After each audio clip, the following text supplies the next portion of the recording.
Hello guys, so good evening. Ito, yan. It's 11 PM. Alas 11 na ng gabi. So, mayroon tayo dito ang tatlong printhead. Continuation ito nung isang video ko na paano natin malalaman yung functional pa ba or good pa ba yung printhead or hindi na. So, in this scenario naman, lahat, yung una kong video, lahat yun ay nalubog sa baha. So, dito naman sa scenario naman na to, ito yung nalubog sa baha, then ito yung nalubog sa baha, then ito, hindi siya good ito. Ito, nalubog sa baha, pero good. Ayan. So, naayos ko ng printer nito.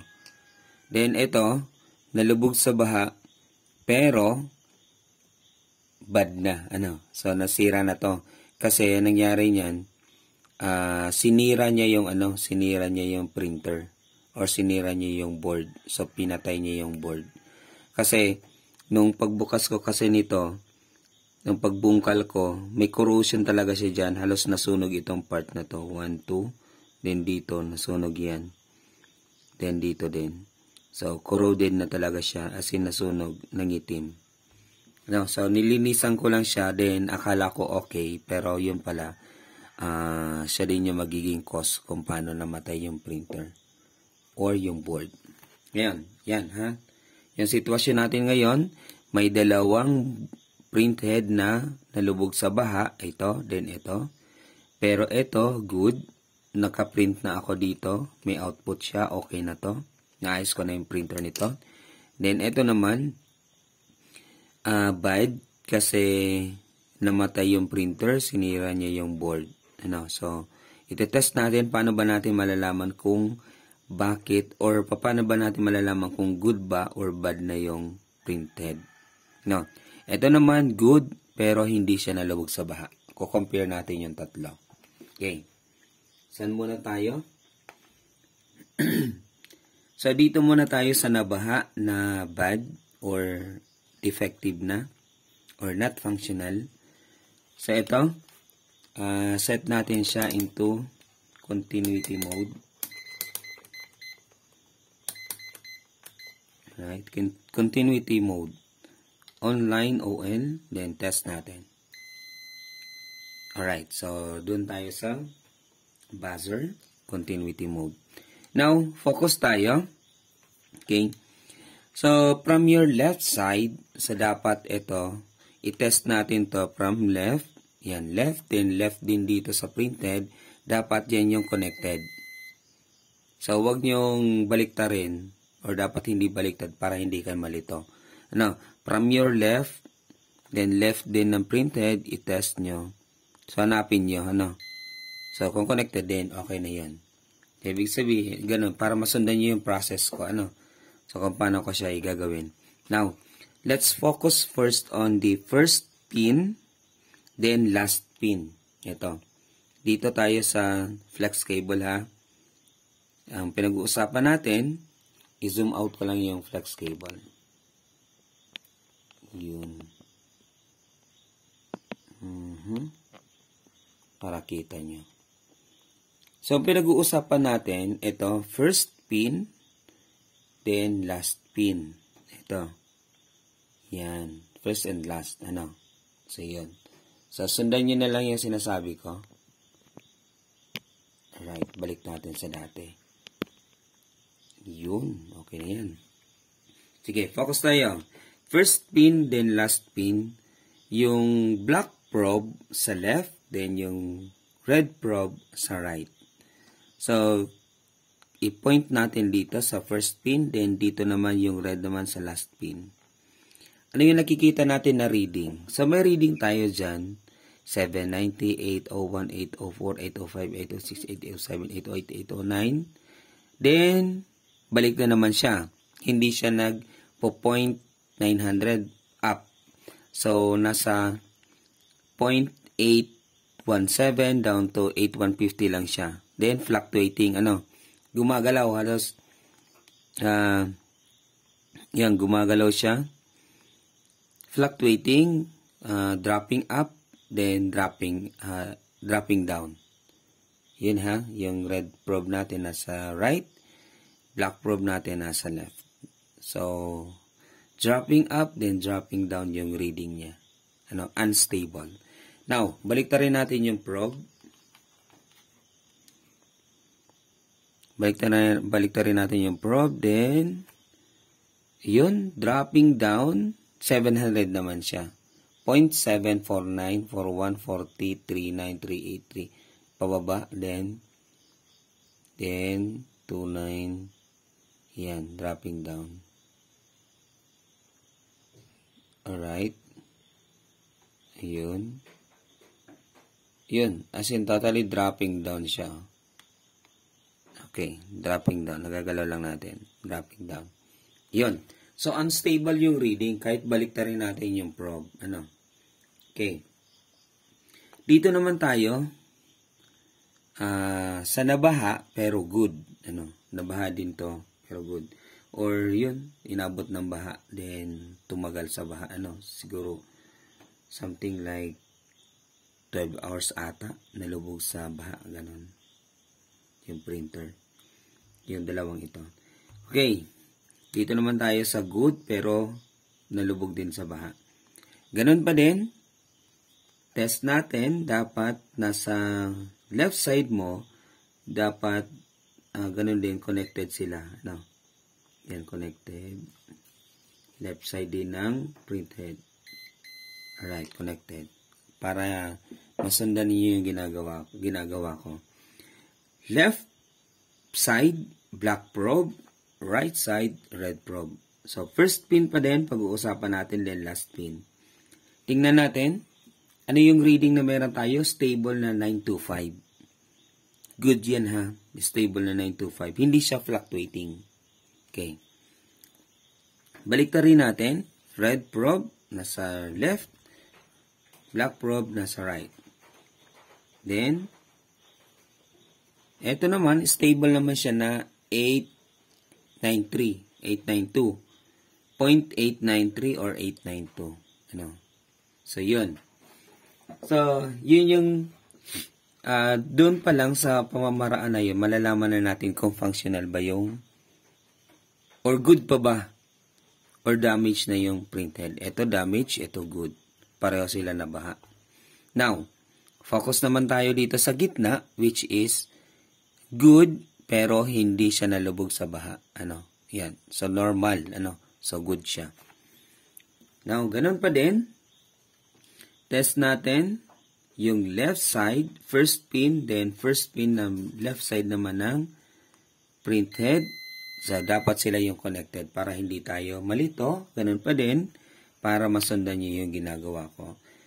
Now, left side, black probe, red probe, right side. So, first pin pa din, then last pin yung pinag-uusapan natin. Check natin. So, dito naman,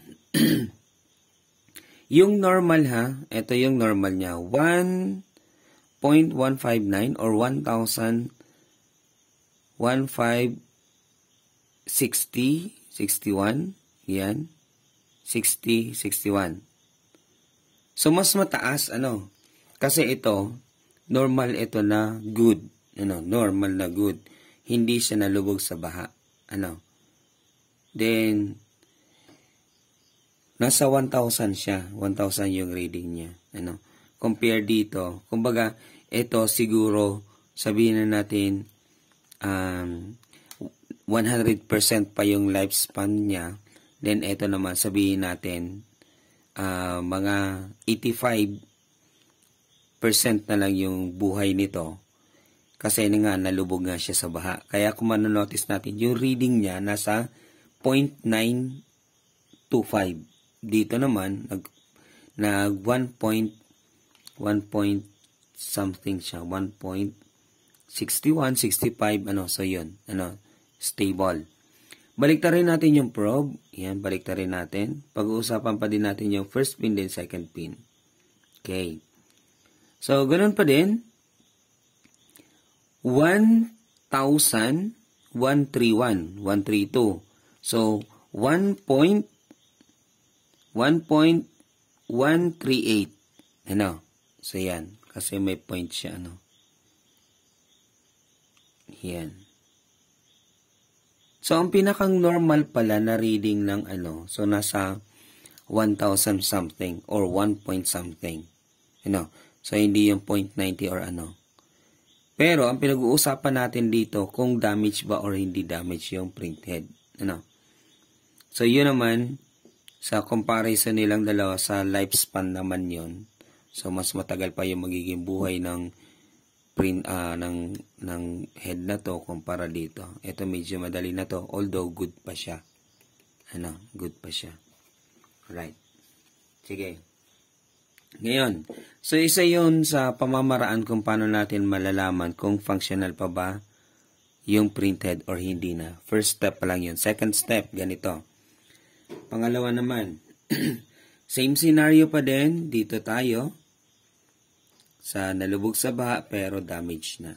So, black probe sa left natin, red probe sa right natin. Pag-usapan naman natin yung first pin at second pin.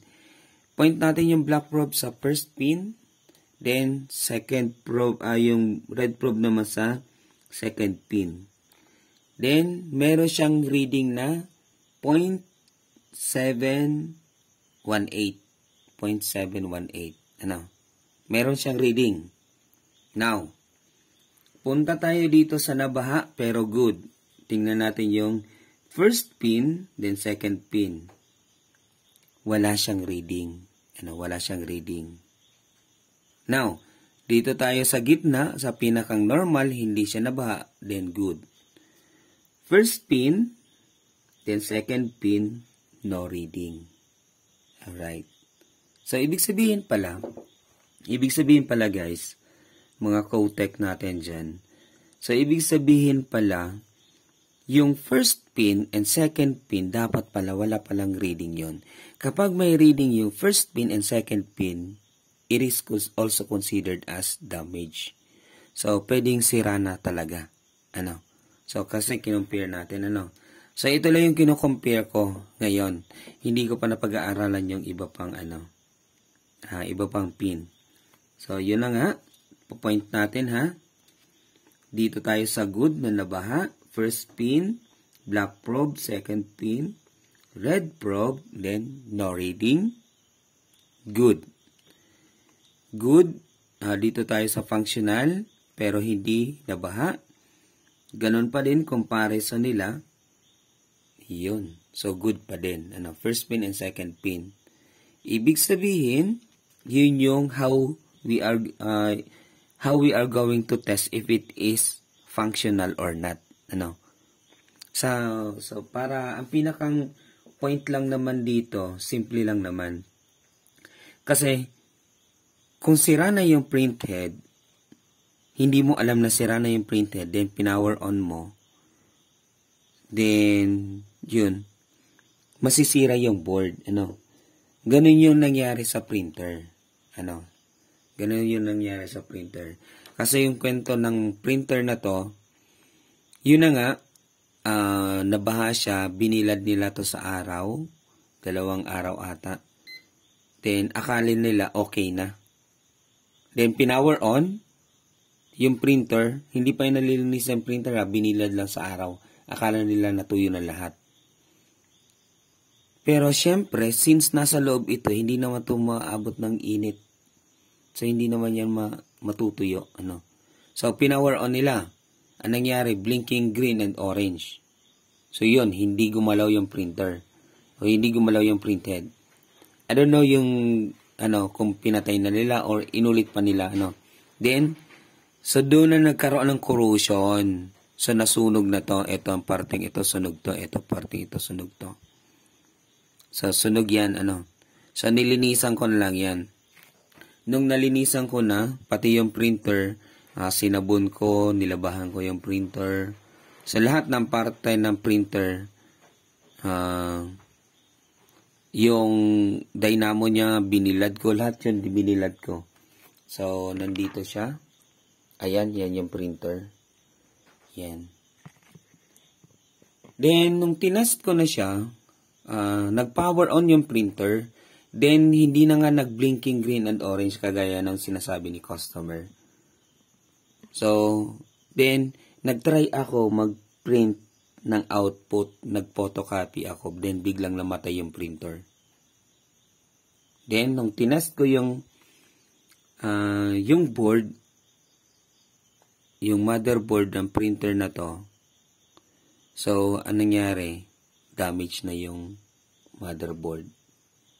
So, paano ba i-test? Ganito. Sige, tayo. Ito, yung motherboard niya, damage na. Yan.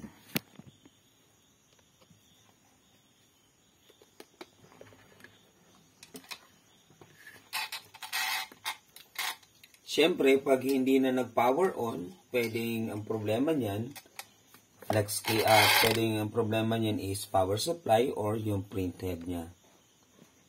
Kaya, or yung board, yung board. Ito, ang problema nito, hindi nag-power on, board yung problema. How to test? Mayroon tayo dyan tinatawag na power transistor. Power transistor natin, meron tayo dyan. I don't know kung makikita nyo. Sige, sample lang to, pero i-add lang natin to dito. Pero gagawan din natin to ng video, although meron na akong video nito. Create tayo ng bagong video. Gumagalaw eh. Parang ayaw magpa-video. Yun, alright.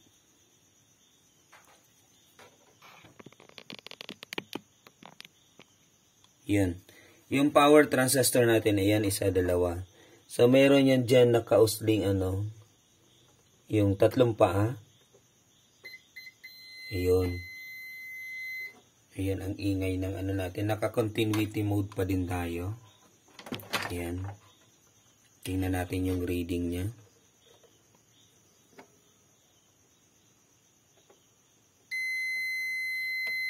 Yun.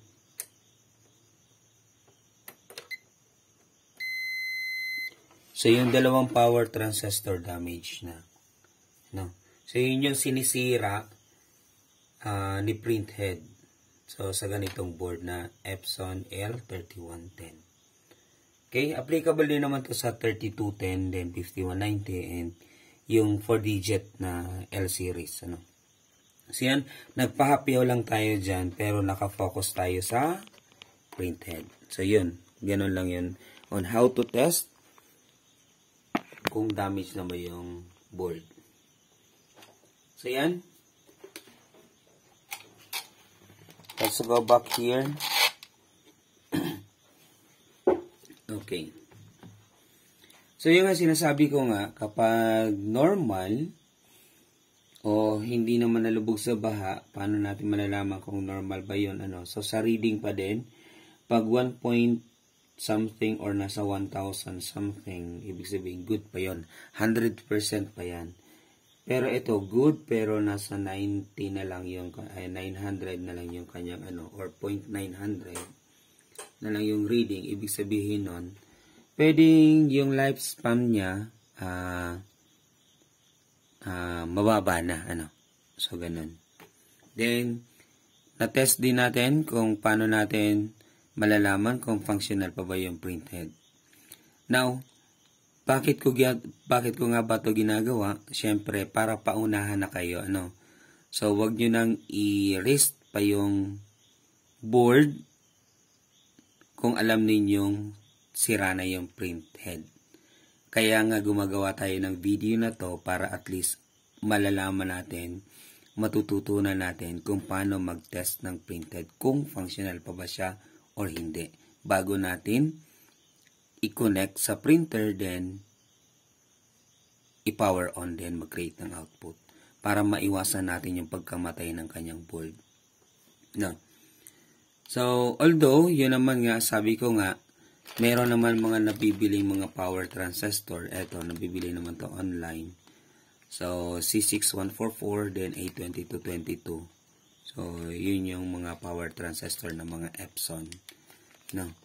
So, available naman siya online, pero syempre, to minimize the risk, to minimize the work, para maiwasan natin yung pagkakamali, eto na lang, i-test natin. So, para sa akin, ito yung best way kung paano i-test yung printed, kung functional pa ba or hindi. So, wala akong ginayahan nito. So, it is my own way of testing the printed if it is functional or not.